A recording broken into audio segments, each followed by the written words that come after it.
Alright guys, Zachman18 here. Welcome back to the WTZM TV Channel 18 Superstation. It is time to continue on with our Let's Play of Miles Edgeworth Ace Attorney Investigations on the DS. We are going to be hopefully finishing off this fourth case here, Turnabout Reminiscence.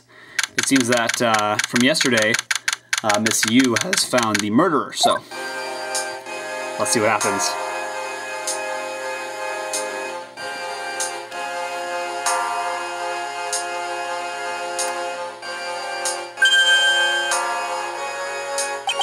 Okay, what are you doing here? Oh, hello, mister. I'm still investigating.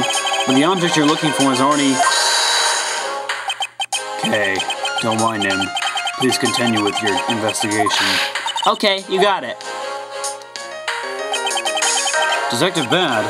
Oh, hold on, let me get this. Alright. Detective Bad, haven't we already found what you were looking for? If it means I can keep her in the dark just a little longer, any little task will do. Oh, you're more sympathetic than I thought.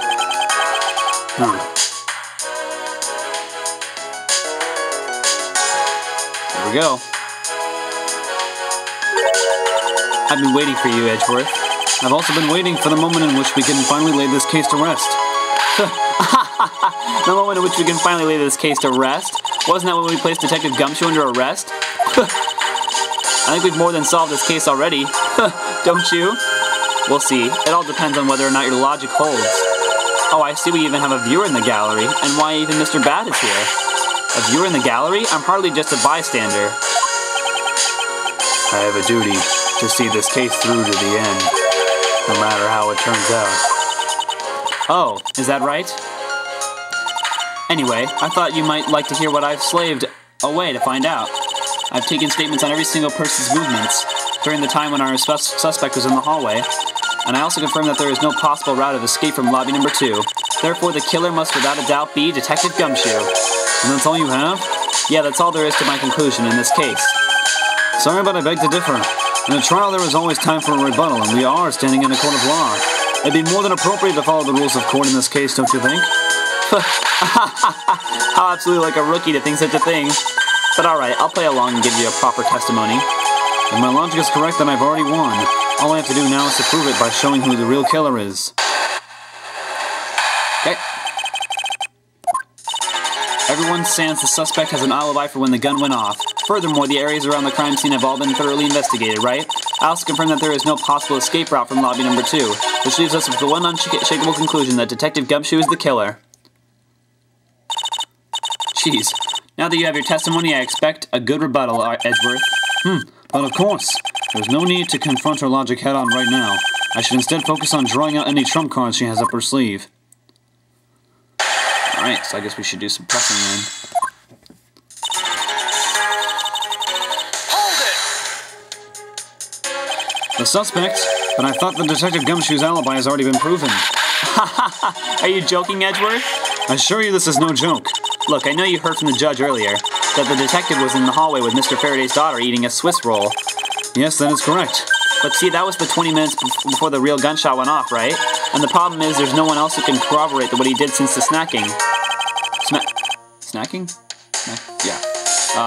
I see she's done her research well. I may have read that wrong, I'm not sure.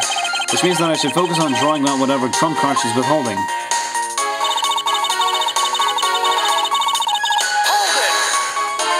Hold it! Whether they have been thoroughly investigated or not is for me to decide. The scrunched eyebrows and lines on your forehead are back. Anyway, even if you believe it hasn't been exhaustive, the crime scene lobby number 2 has no way out other than the hallway Detective Gumshoe is standing in. And because he claimed to be there, that makes him the only possible suspect.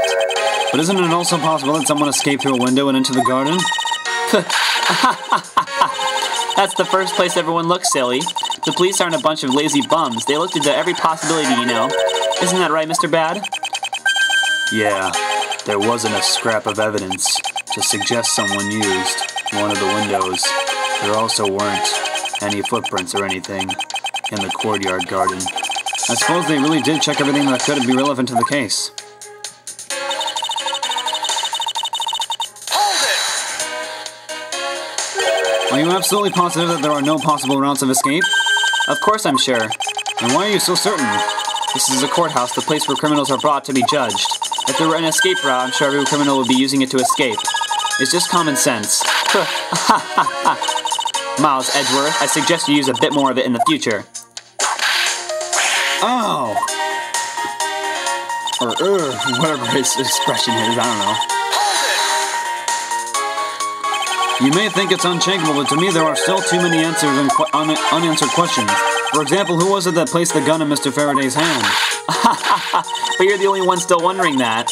Detective Gumshoe probably had no idea which hand Mr. Faraday used to write with. Even if you know someone, it doesn't mean you'll know which hand they write with, right? I mean, I certainly don't care about that sort of thing.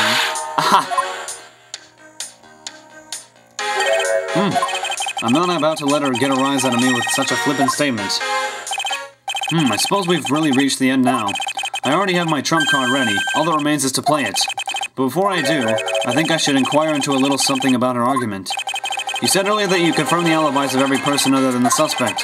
However, I don't recall either Franziska or myself speaking with you about the subject. Ah, but there were witnesses. For you, there is your mentor, who gave you an alibi. I see. As for the little missy, she came to the courthouse during the recess, and was stopped by a security guard at the door to the hallway. She gave him quite a whipping for that, or so I heard. I'm the daughter of Manfred von Kammer, and I will not be forcibly stopped by a guard or a bailiff or anyone else. Wait, so basically the only reason Franziska bothered to show up... bothered to show up today was because she found out that I was to be the replacement prosecutor? By the way, Miss Yu, what about everyone's alibis before Detective Gumshoe was assigned to guard duty? What about them? Have you looked into what people were doing during that span of time? What kind of idiot do you take me for? It doesn't matter when the killer went into lobby number 2. From the time we heard the gunshot, to the time Mr. Bad and I arrived on the scene as we dashed from lobby number 1, the only person who could have committed the crime was Detective Gumshoe. Yes, let's talk about when you and Detective Bad heard that gunshot, shall we? I suppose that if we go by your logic, then Detective Gumshoe is the only one. However, what if the crime had occurred at an entirely different time than when that gunshot you heard went off? What then? That gunshot was a trap meant to manipulate our perception of when the crime took place. Sadly, your explanation is very lacking, Edgeworth. The gunshot we heard in lobby number 1, care to explain how that could have been fabricated? We have a whole video to show you. Take that! That tape? Yes, it's exactly what you think it is.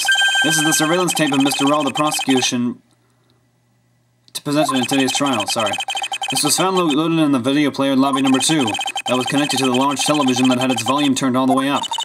You can't honestly mean that the sound we heard was the gunshot in the video. Ah, but I do, which leads me to my next point. The murders occurred much earlier than when anyone heard the gunshot. That's the only thing I can think of, too. After committing double homicide, the killer took the surveillance video out from Mr. Faraday's evidence bag, turned the television's volume all the way up, and left the video to play. If played from the beginning, it would take 30 minutes for the gunshot sound to come on. And since we now know that this method of time manipulation is possible, it opens up the possibility that the killer was someone other than Detective Gumshoe. Sounds from a television doesn't amount to much here. But of course, Mr. Prosecutor Edgeworth and Little Miss Von Karma already knew that much from the very beginning, right? Of course we knew, didn't we, Miles? Yes, of course. We knew about the soundproof quality of this courthouse's rooms. Of course, I'm not about to submit we had no idea until only a little while ago. That's right, and if the rooms are soundproof, then we should not have been able to hear it. And yet we heard the gunshot clear as day. And? That's it, end of story. But it's not. How should I explain why she was able to hear a gunshot from a soundproof room? The door was open, the window was open, and there was a hole in the wall. Obviously, the window was open. I mean, come on. There is actually one common point between lobby number 1 and lobby number 2, and it is that despite the fact that both rooms have air conditioners installed, a window is open in each. Now, we know that the window in lobby number 2 was opened by the killer. However, a window in lobby number 1 was also open. It's probably just coincidence that they were both open at the time. It was no mere coincidence, I assure you. Why was the window open in lobby number 1? The answer is that a certain person did something to cause the window to be open. And the person who triggered that action, that person is the real guilty party. The real killer in this double murder is... Okay, it's not... No. Yatagarasu, no. Not Kay. Not the judge. Not Gumshoe. Callisto... Oh! Could it have been her? Maybe. I was kind of thinking that too, but I'm not sure. Take that!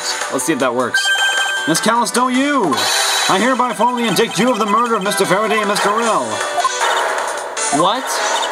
You indict me? Are you serious, Miles? Why do you think she is the killer? I don't understand her motive just yet. But of course I'm serious, because she is the only one who could have done it. Well, Miss Yu, do you still feel like laughing now? Ha, ha, ha. Of course I do, Edgeworth. My argument must not be tight enough yet. Although I never thought things would spiral into this. But I'll have you know I'm enjoying this dance quite a bit. I guess this means it's time for my own rebuttal now, right? Alright, here we go. You argue that the window was open, however, do you have proof that it was I who did that? Yes, we do! Furthermore, do you have the proof that the tape was used in committing the crime? Frankly, I'm shocked at you for going around accusing people of murder like this. Especially with logic as full of holes as yours. Yeah, we know it was you, because we can smell your freaking stinky perfume. This is where it really starts. I mustn't let my guard down for even a second or the truth will blow away. Now is the time to put the patents and Von Karma perfect proof to the test. So easy. Oh man. Yeah. Your perfume smells like crap. Objection! That was really short. I'm sure you've seen this before, haven't you, Miss Yu? Aha! Edgeworth, I never knew you were into wearing that kind of perfume. It's not exactly what I'd recommend for boys, you know. What? This isn't mine. That's right, it's mine, and I received it from Detective Bad, you see. Miss Yu, you can pretend all you like, but we know at least this much for sure. That this bottle of perfume was given to Detective Bad by you. Because it gets really strong really fast. So what about the perfume? While you were in lobby number 1, you made a big show of spilling some of this perfume. That's according to Detective Bad. Oh, I know. You also knew that if you spilled it, he would naturally move to open a window. Come now, I've already told you that's all just a big coincidence. After we opened the window in lobby number 1, I just left it open, you know. So maybe it was just dumb luck that we heard the gunshot through the window. The timing of when you were going to spill the perfume is something you can control. And the most important fact about this case is when people were made to hear the shot. Furthermore, it would have been pointless if you didn't have an alibi for yourself at the time. You mean... Miss Yu, you were the one who called Detective Bad into lobby number 1, when you saw him bring Detective Gumshoe into the hallway. Is that correct? All of today's premeditated events could only have been thought up by you, Miss Yu. Yeah. You accuse me of murder on the fact that I spilled a little perfume. Well, allow me to say this much. I couldn't have killed Mr. Faraday. Would you care to testify as to why? Look, I've had a lot of fun today, really. But I grow weary of this game of cat and mouse. Let's make this the last testimony and wrap up this absurd case once and for all. Alright. Here we go. Accusing someone of murder over a spilled bottle of perfume is a bit over the top, but I suppose forgery of evidence is to be expected of a disciple of Von Karma. In any case, it simply could not have been me who killed Mr. Faraday. After all, I don't even know where the knife that was used to kill him came from. Miles, her testimony is flawless. Yes, but no matter what sort of trick she may try to pull, she won't escape me. And if I'm lacking in information, I'll just draw it out of her. So maybe we should try what we did before, and since this is the last testimony, I thought we could try this out. Let's try presenting on the last statement and see if that'll give us a new statement. Because that usually works, especially if it's like the last testimony in like one segment. Hold it!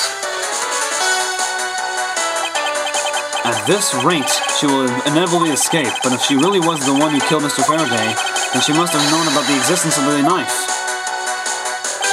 I'm sorry, Miss Yu, maybe you weren't aware. However, the knife that was used to kill Mr. Faraday was taken from his evidence bag. Miles, what do you think you're doing? I'm drawing the truth out of her, that's what I'm doing. Huh? But I don't recall a knife being presented at the trial earlier today. Well, I suppose that's because the evidence was something Mr. Faraday had yet to use. So that's what you're trying to do. Look, why don't you cut it out? Oh, God, sorry, guys. Why don't you cut it out with the lies? I've already figured you out. There was no knife inside Mr. Faraday's evidence bag. The only evidence he had yet to present was the key the Yatagarasu had sent. And unless a key can magically turn into a knife, you really don't have a leg to stand on. She is totally mistaken. Did you really think you could trap me? Come now, be honest. I never intended to do such a thing. It was all a misunderstanding on my part. In any case, I wonder if you might append what you just said to your testimony. Sure, why not? I'll even say it as many times as you'd like. There was a key in his evidence bag, but you can't kill anyone with a simple key. Well, that key is a knife, believe it or not. Miss you. Objection! Miss Yu, I wonder if you might take a look at this photo for me. This is a picture of the key that Yatagarasu sent to the police. However, while it may look like a key at first glance, it in fact has the secret ability to transform into a knife. Which means that what was inside Mr. Faraday's bag was both the Yatagarasu's key and the murderous knife. You knew that the key was inside Mr. Faraday's bag, did you not? Yes. Well, with the Yatagarasu's key alone, it's more than possible to kill Mr. Faraday. Do you understand now? Just knowing of the existence of the Yatagarasu's key... What has she got now? Stop putting your makeup on. I still haven't had a good look at it. Showing it to me from that far away, you could be lying for all I know. You would even now, still feign ignorance. Ha! I'm not feigning anything. But we can't have you accusing me of a crime with false evidence now, can we? I mean, Mr. Von Karma, I've heard some very interesting rumors about him. Are you mocking my papa? Don't you dare sully the good name of my mentor. Now take a good look. This piece of evidence is more than real. Wow, who knew there was such a trick to this thing? Are you satisfied now? But of course you knew from the very beginning, didn't you? You knew that the knife and the Yatagarasu's key are one and the same. Otherwise, someone like you who isn't a member of law enforcement and who would never have been privy to this trick would have never known about it to begin with. Furthermore, the something that the Yatagarasu sent to the police, how did you have knowledge as to what it was? Actually, I heard it from Mr. Faraday. Just before he dragged Mr. Rell off, he told me. Oh, that's right, I almost forgot. He also told me about the key turning into a knife at that time, but he didn't tell me about how the key actually transforms. What you are saying is simply not possible. Oh, and why not? Because Mr. Faraday himself didn't know about the hidden knife within the key. For within these pages he mentions nothing about a knife. I'm not sure he would have written everything in his organizer, you know. Wouldn't something of this importance be better left to oral communication? Unfortunately, that is also impossible, because Detective Bad didn't know about the knife aspect either. Sorry. What would have been highly classified information even within the police force, and is something that even the lead detective on the case didn't know, why would Mr. Faraday have felt the need to share such information with the opposition? Gosh, there are tongue twisters today. Yeah, I guess he wouldn't have much of a reason to. Looks like I gave a pretty lame excuse, huh? How can you laugh at a time like this? She probably just realized the flaw in her logic and is actually in a panic over it. But that's not something we need to concern ourselves with. I suppose you're right. Miss Yu, I'd like to state that I also know how you know the real nature of the knife. Do you now? Well, why don't you put your money where your mouth is and show me? Oh, I will, and I'll wipe that smile off your face by the time we're through. This is it, the moment of truth, the secret behind the Yatagarasu's key. Only one person would have had knowledge of it from the get-go. Who would know from the start that the Yatagarasu's key could change into a knife? It's obviously the person that owns the key. It's Yatagarasu. Take that! There's only one person who would have known about the dual nature of the key. Aha!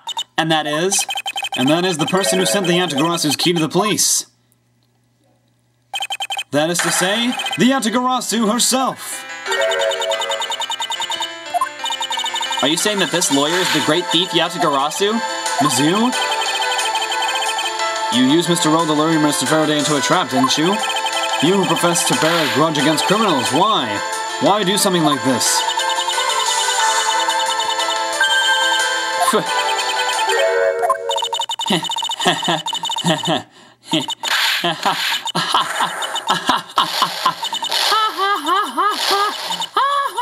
Oh my god. Oh my god.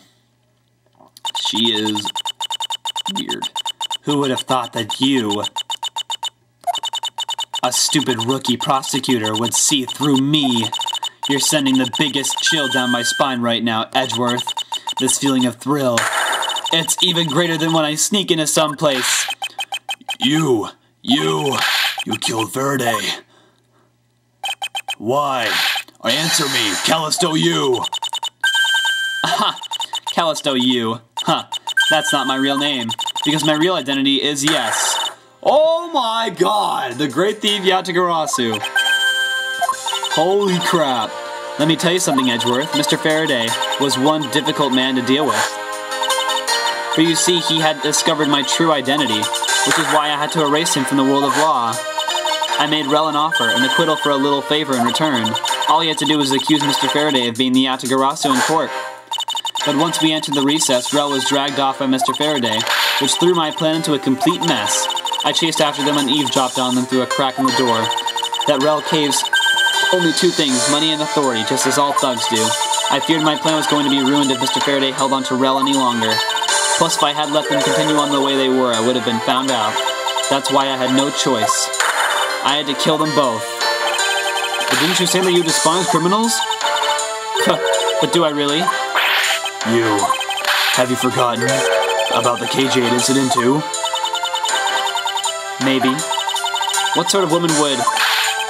So then was it your plan to kill Mr. Faraday with the very evidence that you sent? Haha, well, I had a good idea of what Mr. Faraday was going to do. I anticipated that Mr. Faraday was going to prove that Rel was in the Yatagarasu by using this Yatagarasu's key as evidence and that he would bring it with him. Which is why I thought to use the knife portion. With a weapon as well disguised as this, no one would be the wiser. Because who in their right mind would think something like this could be a weapon? I casually entered lobby number 2 on the pretext that I had to talk with Mr. Faraday, and in order to get in with him, I pretended to be worried about something. He then let me hold the Yatagarasu's key just like that. He never noticed that I changed the key into a knife inside that plastic bag, and he didn't have the chance to take note of the knife that took his life. How could you kill him? I knew him for a long time, you know. At the very least, I thought to give him a quick and painless death. But if you kill Mr. Faraday first, there was no need for you to kill Mr. Rel as well. I believe I mentioned why when we were placing Detective Gumshoe under arrest. Something about having accidentally created an eyewitness, and how that led the killer to think about setting them up as though they'd killed each other. And the trick with the surveillance tape. Yes, I hadn't actually planned to use a gun. The risk was too high that I'd be caught. However, that's when I remembered the existence of that surveillance tape, which is why I had Rel help me set up the crime scene. And after all was said and done, I rewarded him for all his hard work with a bullet. You're a defense attorney, aren't you? How could you? How could you betray a client? Client? If you want to talk about who was a client of those first, it was me. I was the client in the murder of the Cadopian Embassy staff member Dade Man. You ordered a hit job? Haha, you still haven't figured it out, Mr. Bad. I had Dade Man killed because he was about to give away info about the smuggling ring. Now who exactly do you think would benefit from such an assassination? It can't be. You're... That's right. I'm a member of the smuggling ring. What? How could this... You don't mean you're working with Manny Cochin too, do you? Maybe, maybe not. Guess you'll never know. The Yatagarasu claims to be noble, but you're just another cold-blooded murderer. That's right, little girl. The Yatagarasu is just another killer. Be quiet. Yatagarasu, you can run from the law, but you'll never escape it. So just humbly accept the judgment of this court.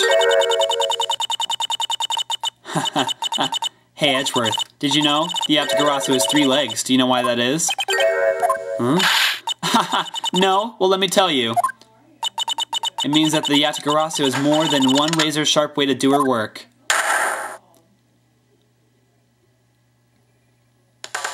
Holy crap. Holy crap.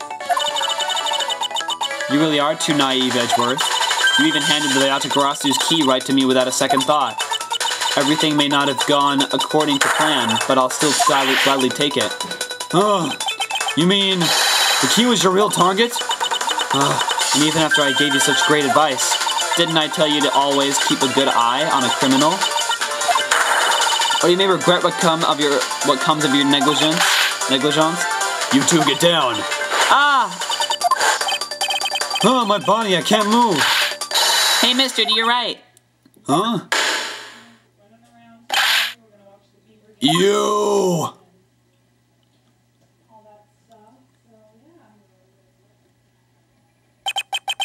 Are you alright, Franziska? I'm perfectly fine, Miles. Her voice is shaking, but it looks like she's unharmed. Where did Kay go?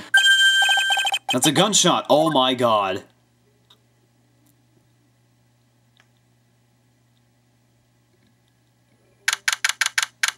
Oh man, is Bad dead? Okay, good. Whew. Sorry, but it looks like she got away. I called the precinct. They should have a perimeter set up soon. Detective Band, are you alright? I heard a gunshot. I'm okay. Just got another hole in my jacket. He may say he's fine, but he looks quite shaken. But more importantly, boy, I mean, Mr. Edgeworth, Miss Von Karma, are you too hurt? I'm absolutely fine. I'm also alright, thanks to Kay. Speaking of Kay, where is she? I don't know, she just sort of disappeared. I'll go look for her. Oh, and, hey, Detective Gumshoe. Yes, sir. Detective Bad, sir. I'm sorry I doubted you. Don't worry, sir. It's not your fault. Well, I lied to you guys too, after all. I heard about what happened. From Kay. Lying while giving testimony is still unforgivable. But in this case, you were protecting Kay and her feelings. Looks like you just might have what it takes to be a real detective. Now don't you ever lose that detective spirit, okay? You got it, Pops. Pops? Watched one too many detective dramas recently, have we? Way to single-handedly destroy the cheery atmosphere with one snarky comment. I should get back to the investigation. I swear, I'll catch you if it's the last thing I do. Be careful, Detective Bad, and take care. Thanks.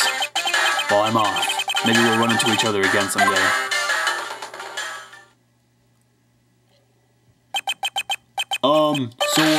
Thanks a bunch, pal. You're the best. You really did find out the truth behind everything. Yes, well, I'm glad we solved everything before you were taken to prison. Jeez. I can't believe how much trouble I caused you with my testimony, Detective Gumshoe. Oh, it was no problem, really. I mean, I lied too, so I didn't help anything. It's really not your fault, Your Honor. Well, even if we didn't have his honest testimony, I think that lawyer would have found another way to get you convicted on her behalf. Yeah, I can't believe I was about to get fired during my first week as a detective. Well, so long as you're not fired, you should work hard, give all that you have, and perform your duties well. Oh, and one more thing. Kay left a present for you with me. She did? Ooh, what is it? What was it that Kay left for me? The proof of their friendship? Alright, where's the Swiss roll? There it is. Take that! It's a courthouse special Swiss roll. Can I really have it? Yes, it's a present meant for you after all. Thanks a bunch. You have no idea how happy this makes me, pal. I'm gonna eat this right now. Sure, go ahead. The Swiss rolls Detective Gumshoe and Kay bought together, while the one Kay saved never reached her father. It would appear that her sentiments have touched the heart of this detective. He's so happy, it's as though he's having a welcome back celebration of his own. Well, I was asked by Kay to give it to him. Whoop, that was good, pal. I can't believe I got to eat 2 of these delicious things in one day. It's like I'm in Swiss roll paradise or something. I've got to thank Kay myself. Hey, wait, where is she? He only noticed just now. Was his mind not present when we discussed her earlier? Detective Bad left to go search for her earlier. Maybe you should go join him. Yeah, you betcha, pal. I'm gonna go help him. Oh, but first, you know what, pal? Actually, I guess I shouldn't be so rude to you anymore, huh? I'm gonna stick right by your side from now on, Mr. Edgeworth, sir. Oh, jeez. I sense nothing but a most troublesome relationship from that ominous statement. We should go home too, Miles. We have to hurry and report what has happened to Papa. Agreed. Well, I'm afraid we must be going now, Detective. Roger, sir, and don't you worry. I'll investigate the next case we're on real well. I'll, be counting on you. The scent of trouble is definitely in the air.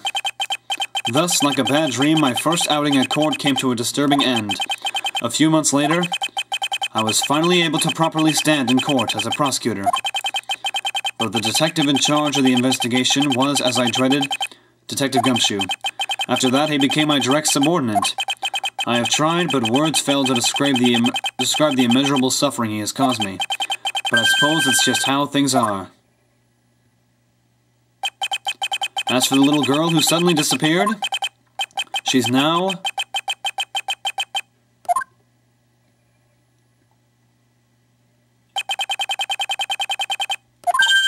So, do you remember now? Oh gosh. Yes, I remember everything. Kay, it's been a while. Kay, you sure grew up a lot. Of course, but thank goodness. I thought you two had totally forgotten about me. You know, I was really worried about you after all that. Where have you been all this time? Gummy, I didn't know you cared. After my father died, I went to go live with my mother's relatives. They lived really far away, so I wasn't really able to come back here all that much. Oh, is that what happened? Well, I'm just glad you're alright. So does it all make sense now? You betcha it does. Oh, you know what? I was going through my father's bookshelves recently and... Actually, there are still a number of things that don't make sense, Kay. Huh? First of all, why did you come all this way to see me? And second, why are you calling yourself the Yatagarasu? The Yatagarasu is Callisto Yu, the woman who killed your father. No, you're wrong. The real Yatagarasu was my father. Huh? Mr. Faraday was the Yatagarasu? Like I said, I was going through my father's bookshelf recently, and I found a secret diary hidden among his books. I have no regrets in choosing to walk the path of the Yatagarasu. That was written in his diary, and that's how I know for sure. What? But that's impossible. What's with that look? You don't believe me? It wasn't just the expression on my face. I clearly said it was impossible just now. Alright then, how do you explain this? It's a way of disarming any security system of the user's choosing. Yep, that's Little Thief. Truth be told, this is the Yatagarasu's greatest secret. And this little gizmo is used by my father. Whoa, Mr. Faraday wasn't just a great prosecutor, he was really a great thief, huh? Yeah, my father worked really hard to steal the truth. But he was killed. And the Yatagarasu is no more. But despite that, the Yatagarasu has been spotted again recently. Someone other than you? Here, Mr. Edgeworth. Take a look at this article. Yatagarasu sent the embassy a calling card. Yeah, meaning this person's a fake. I'm almost certain that Callisto Yu lady is behind this. Because the real Yatagarasu would never send something like a gaudy card out. But the Yatagarasu did send a white card along with anything to be publicized. That's what Detective Bad told me 7 years ago, if memory serves.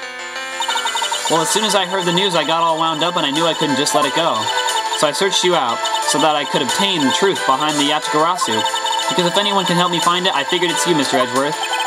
So you're saying that I have your father's and Miss Yu's identities backwards? Yes, because the real Yatagarasu is noble to the end, and I want to revive the real noble Yatagarasu. If I don't, my father will never be able to rest in peace. Kay, you're so honorable. I don't care what anyone else thinks. I'll always be here to cheer you on, pal. Even if you are honorable, a thief is a thief. And if you are plotting to commit a crime, then I'm afraid I can't be complicit. Mr. Edgeworth, you guys are not making it easy for me. Who am I supposed to support now? Mr. Edgeworth, what I want from you is not to steal something. What I want is the arrest of that evil woman. That evil woman? You mean Callisto Yu? I think it's too hard for me to catch her all by myself. But I thought that since you were able to expose her for who she is, then maybe... Please, Mr. Edgeworth, won't you help me? Come to think of it, I do believe I owe you. Huh? Owe me for what? When Miss Yu made her escape, it was you who saved my life. Furthermore, you helped me with the investigation today. I am not so rude as to leave favors unrepaid. Then you mean... Yes. That case has been weighing down my soul ever since that fateful day. Perhaps the time has come to settle things once and for all. If you don't intend to sully your hands in a crime, then I believe I can help you. Mr. Edgeworth, thank you. Yay, Mr. Edgeworth, sir! Isn't that great, Kay?